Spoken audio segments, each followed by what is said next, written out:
18 মে 2025 রাহু কেতু রাশি পরিবর্তন করলো। রাহু অবস্থান করছে কুম্ভ রাশিতে আর কেতু অবস্থান করছে সিংহ রাশিতে। তো এই পরিবর্তনটা 25 নভেম্বর 2026 পর্যন্ত থাকবে, 26, এবং তারপরে আবার রাশি পরিবর্তন করবে। তো কেতু যে অবস্থায় রাশি পরিবর্তন করছে, এই কেতু কিন্তু থাকছে উত্তরা ফাল্গুনী নক্ষত্রে, যেটা হচ্ছে সূর্যদেবের নক্ষত্র। কেতু অবস্থান করছে সিংহ রাশিতে। তো কেতুর এই যে অবস্থান সিংহ রাশিতে হচ্ছে, তো এর প্রভাব কি পড়বে এই কর্কট রাশির উপর, এই বিষয় আজকে বিশেষভাবে তুলে ধরব। কর্কট রাশি কোন দিক থেকে লাভবান হতে যাচ্ছে, কোন দিক থেকে সাবধান, এবং কোন বিশেষ উপাচার করলে এই সময় বিশেষ ভালো ফল পাবে বা কেতুর ভালো ফলে বৃদ্ধি করা যাবে, তো এই সমস্ত কিছু তুলে ধরব। তো অনুষ্ঠানটি এগিয়ে নিয়ে যাওয়ার পূর্বে সমস্ত দর্শক বন্ধুদের নমস্কার জানাচ্ছি, এবং তার সাথে বলবো যারা বহুদিন ধরে আমাদের অনুষ্ঠান দেখছেন, এখনও পর্যন্ত সাবস্ক্রাইব করেননি, হয়তো কৌতূহলবশত সাবস্ক্রাইব করেননি, তাদের কাছে বিশেষভাবে বলবো চ্যানেলটিকে সাবস্ক্রাইব করার জন্য। আগামী দিনে এই কর্কট রাশি সম্পর্কিত বহু ভিডিও আমাদের এই চ্যানেলে আপলোড দেওয়া হবে। যারা জ্যোতিষী সংক্রান্ত বিষয়কে ভালোবাসেন, ইন্টারেস্টেড, গুরুত্ব দেন, আশা করছি তারা বিশেষভাবে উপকৃত হবেন। তবে কোনো দর্শক বন্ধুকে আমি বিভ্রান্তের মধ্যে রাখতে চাই না। এটা গ্রহদের গোচরের উপরই আলোচনা করা হচ্ছে, কারো কোনো রকম ব্যক্তিগত কুষ্টি ধরে আলোচনা নয়। আর এর প্রভাব আপনারা চন্দ্ররাশি কিংবা লগ্ন হিসাবেও দেখতে পারেন, নাম রাশি অনুসারেও দেখতে পারেন।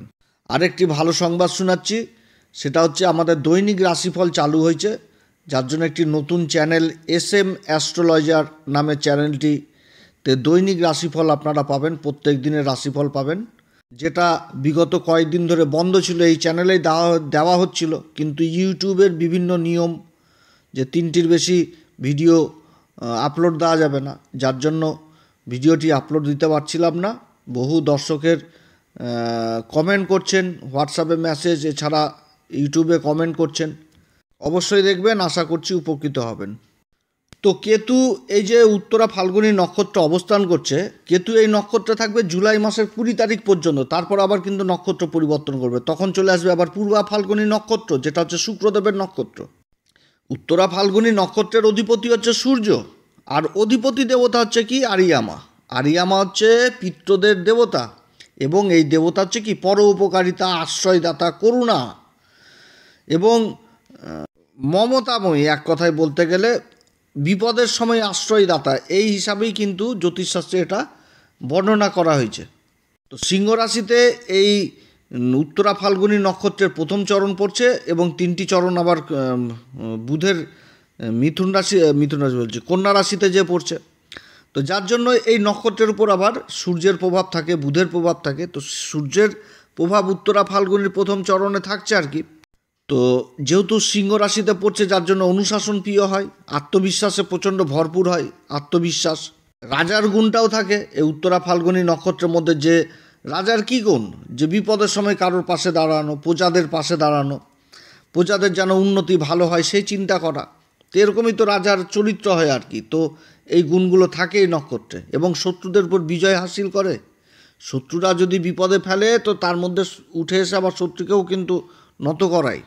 তো রাহু আর কেতু এই দুটি গ্রহকে দেখে সবাই ভয় পায়। তো রাহু হচ্ছে কি, রাহুর বিপরীতে কেতুর অবস্থান করে, আর পাপ গ্রহের শ্রেণীতে রাহু হচ্ছে সবার প্রথমে, রহস্যময় গ্রহ। পাপ গ্রহের শ্রেণীতে রাহু সবার প্রথম, আর রাহুর বিপরীতে কেতুর অবস্থান, যার জন্য কেতুর বিপরীতে অবস্থানের জন্য কেতুকে কিন্তু শুভ গ্রহ হিসাবে মানা হয়। কিন্তু আবার কেতু হচ্ছে ছায়া গ্রহ, কেতুর কোনো দৃষ্টি থাকে না, গুরুপদ দৃষ্টি পায়। গুরুর চালাই হচ্ছে কেতু। আর যে কোনটা ধর্ম ত্রিকোণ, এই ধর্ম ত্রিকোণের মধ্যে যে ত্রিকোণটা তৈরি হয়, যেটা হচ্ছে কালপুরুষ চক্রে যে ত্রিকোণটা তৈরি হয়, মেষ রাশি, তারপরে সিংহ রাশি, তারপরে হচ্ছে ধনু রাশি। তো মেষ রাশিতে পড়ছে হচ্ছে কি অশ্বিনী নক্ষত্রের 4টি চরণ, তারপরে সিংহ রাশিতে পড়ছে মঘা নক্ষত্রের 4টি চরণ, তারপরে ধনু রাশিতে মূল নক্ষত্রের 4টি চরণ। তো এই যে কেতুর যে 3টি নক্ষত্র পড়লে, 3টি নক্ষত্র কিন্তু এই ধর্ম ত্রিকোণের মধ্যে থাকছে। আবার কেতু হচ্ছে কি দ্বাদশ ঘর, যেটা হচ্ছে মোক্ষ লাভের কারক, অর্থাৎ কেতু দিয়ে শুরু আর কেতু দিয়ে শেষ। এবার তিনটি হচ্ছে কি অগ্নিতত্ত্ব রাশি। তো অগ্নি জ্বালালে কি হয়, তার যে ধোঁয়াটা ওঠে ধোঁয়া, তো সেই ধূম্রটাকেও কিন্তু কেতুর সাথে তুলনা করা হয়েছে।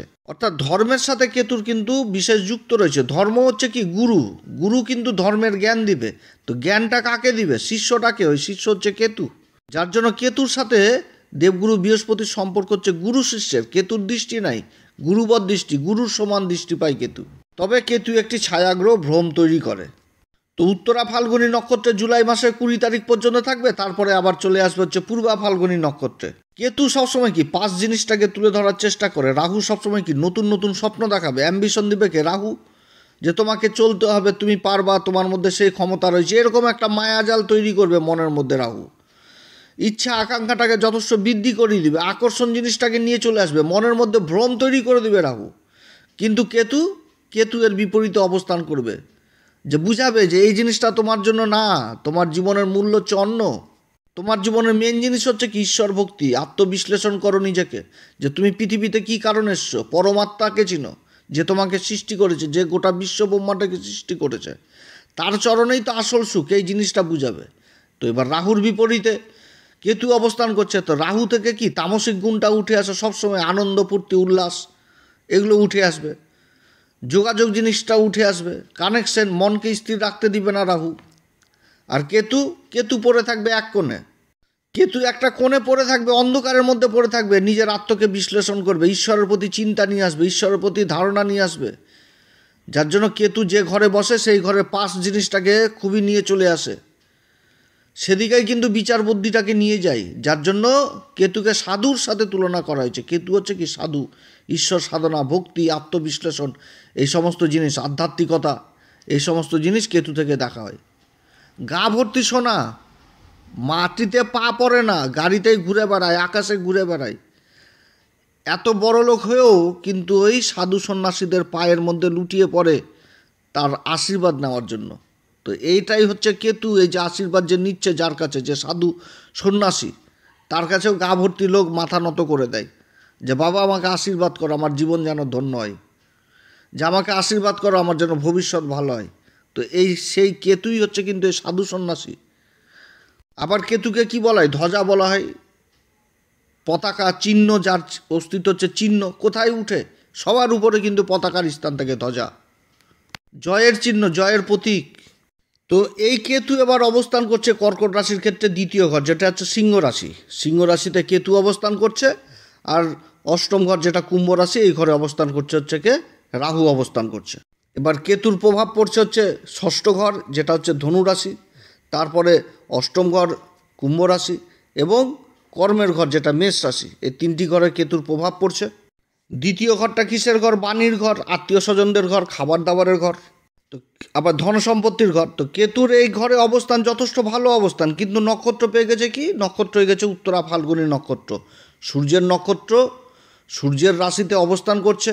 আর কেতু সবসময় সূর্য আর চন্দ্রকে গ্রহণ লাগিয়ে দেয়।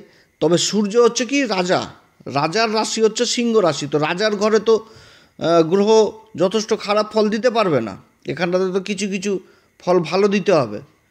তো সূর্যের ঘরে এসে ফল যথেষ্ট ভালো দিবে, কিন্তু ফল ভালো দিবে, ধনসম্পত্তির দিক থেকে যথেষ্ট ভালো অবস্থান, আকস্মিক ধনসম্পত্তি লাভ করাবে। কিন্তু আত্মীয় স্বজনদের মাঝখানে বসেছে, তো আত্মীয় স্বজন হোক আর পরিবেশ হোক, সবার জন্য সব কিছু করবে, কিন্তু নাম পাবে না। যতই করুক নাম পাওয়া মুশকিল রয়েছে। কারো বিপদে আপদে সাহায্য করবে ওইটুকুই, তারপরে কেউ প্রয়োজনে হ্যালো, হাই, থ্যাঙ্কস, ধন্যবাদ এগুলো দেওয়ার প্রয়োজন মনে করবে না, মানুষ ভুলে যাবে। এই কেতুর এই অবস্থানে বন্ধুবান্ধবরা বিপদে পড়বে, তাদের পাশে যে দাঁড়াবে, উপকার ওইটুকুই, তারপরে মনে রাখবে না। কেতুর এই অবস্থান এটা ঘটাবে সূর্যের এই নক্ষত্রে। এই সময়কালে নিজের কথাবার্তার দিকেও যথেষ্ট সাবধান, না তো যে আত্মীয়র জন্য করবে সেই আত্মীয়র সাথেই লেগে যাবে গণ্ডগোল, অশান্তি। আত্মীয় স্বজনের সাথে সম্পর্কও কিন্তু তীক্ষ্ণ, মানে তিতা হয়ে যাবে। সয় সম্পত্তি, জায়গা, সয় সম্পত্তি এগুলো নিয়ে যে গোপন কোনো একটা কাগজপত্র রয়েছে, যেটা হয়তো এখনই উদ্ঘাটন হলো, এগুলো নিয়েও অশান্তি, বিবাদ হতে পারে। তবে কেতুর এই অবস্থানে আকস্মিক অর্থকরী লাভ হবে। এতটুকু হতে পারে, যারা বহুদিন ধরে প্রভিডেন্ট ফান্ডের টাকা পাচ্ছিলেন না, বা ইন্স্যুরেন্স ক্লেমগুলো পাচ্ছিল না, যেগুলো কাজ সরকারের দিক থেকে আটকে ছিল, এই কাজগুলো হবে। যারা বাণী সংক্রান্ত কাজের সাথে যুক্ত রয়েছেন, লেখালেখির কাজের সাথে যুক্ত রয়েছেন, যারা চ্যাটার অ্যাকাউন্টেন্ট হোক বা ওকালতির কাজের সাথে যুক্ত রয়েছেন, সেলসের কাজের সাথে যুক্ত রয়েছেন, মিডিয়ার কাজের সাথে যুক্ত রয়েছেন, এই কাজগুলোতে যথেষ্ট উন্নতির যোগ রয়েছে। গুপ্ত শত্রুরা যারা ক্ষতি করছিল তারা এই সময় আবার জাত হবে, তারা কিন্তু অনেক দূরে সরে যাবে এই কর্কট রাশির ক্ষেত্রে। কর্মের ঘরে অস্থিরতা তৈরি হবে এই সময়কালে, তবে ধীর মস্তিষ্কে মাথা ঠান্ডা করেই এগোতে হবে। এই সময়কালে নিজের খাওয়া দাওয়ার দিকেও যথেষ্ট খেয়াল রাখতে হবে, বাইরের ফাস্টফুড বর্জন করতে হবে, খাওয়া দাওয়া লিমিট করে করতে হবে, না তো শারীরিক অসুস্থতা দেখা দিবে। আর অসুখ বিসুখ হলে চট করে কিন্তু ধরা পড়বে না, এদিকেও কিন্তু দেখতে হবে। অসুখ বিসুখে অর্থকরী ব্যয় হবে, এদিকে কিন্তু খেয়াল রাখতে হবে যে দেহে কোনো অসুখ বিসুখ হয়েছে পুষে রেখে দিলেন তাহলে কিন্তু বড় আকার ধারণ করবে, এদিকে কিন্তু যথেষ্ট কর্কট রাশিকে খেয়াল রাখতে হবে। যে কোনো অসুখ বিসুখ হলে ট্রিটমেন্ট অবশ্যই নিতে হবে এই উত্তরা ফাল্গুনী নক্ষত্রে থাকাকালীন। তারপরে আবার জুলাই মাসের 20 তারিখে পূর্বা ফাল্গুনীতে যাবে, তখন আবার বিভিন্ন অন্যরকম আলোচনা হবে।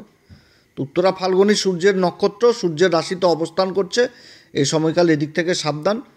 তবে কর্মক্ষেত্রে আবার লাভও থাকবে, একাধিক লাভের রাস্তাও থাকবে, কারণ যে মুহূর্তে কেতু রাশি পরিবর্তন করছে সেই মুহূর্তে আবার সূর্য অবস্থান করছে লাভের ঘরে, বিশ্বরাশিতে অবস্থান করছে, এবং সূর্যও থাকছে নিজের নক্ষত্র কৃত্তিকা নক্ষত্রে থাকছে। লাভের অঙ্ক যথেষ্ট ভালো থাকবে, কিন্তু যেটা বললাম এরকম হওয়ার প্রবল সম্ভাবনা থাকবে যে উপকার করতে গেলে সেই সুনামটা, সেই সুখ্যাতিটা এই সময় পাওয়া যাবে না। আবার পরের মাসে সূর্যও রাশি পরিবর্তন করে নেবে, তখন চলে যাবে হচ্ছে মিথুন রাশিতে চলে যাবে, সেটা হচ্ছে দ্বাদশ ঘর হয়ে যাবে। বিদেশ সংক্রান্ত কাজগুলো যথেষ্ট ভালো হবে। অসুখ বিসুখের দিক থেকে যথেষ্ট সাবধান কর্কট রাশি। যে কোনো অসুখ বিসুখ হলে বারবার বলছি ট্রিটমেন্টটা করাবেন, কারণ কেতু এই সূর্যের নক্ষত্রে থাকাকালীন শারীরিক অসুস্থতা কিছু না কিছু দিবে। যেমন যারা স্কিন প্রবলেমে ভুগছেন, তারপরে নেত্রপীড়ায় ভুগছেন, পেটজনিত সমস্যায় ভুগছেন, এই সমস্ত বৃদ্ধি পাওয়ার সম্ভাবনা থাকছে। এছাড়া অর্থের দিক থেকে যথেষ্ট ভালো গোচর এই কর্কট রাশির ক্ষেত্রে। এই সময়কালে কর্কট রাশি কোন উপাচার করবে? প্রত্যেক দিন হনুমান চল্লিশা, বজ্রংবাণ, শ্রীরাম সীতার প্রণাম মন্ত্র সহকারে পাঠ করবে। এছাড়া গণেশজির আরাধনা করবে, গণেশজিকে দুর্বা অর্পণ করবে, ঘিয়ের প্রদীপ দেখাবে, সূর্যদেবকে প্রত্যেক দিন অর্ঘ্য দেখাবেন। সূর্যদেব পিতার ব্লেসিং নিয়ে বেরোবেন, কর্মক্ষেত্রে যথেষ্ট ভালো ফল পাবে। তো যাই হোক, এরকমই ফল পেতে যাচ্ছে। তো অনেক কথা আলোচনা করলাম। যদি এই পরামর্শ সত্যি ভালো লাগে তাহলে অ্যাস্ট্রো এস এম বাংলা চ্যানেলকে অবশ্যই সাবস্ক্রাইব করবেন, শেয়ার করবেন, কমেন্ট করবেন। আপনারা সবাই ভালো থাকেন। এরপরে আবার আসবে একটি নতুন পর্ব নিয়ে। নমস্কার, ধন্যবাদ।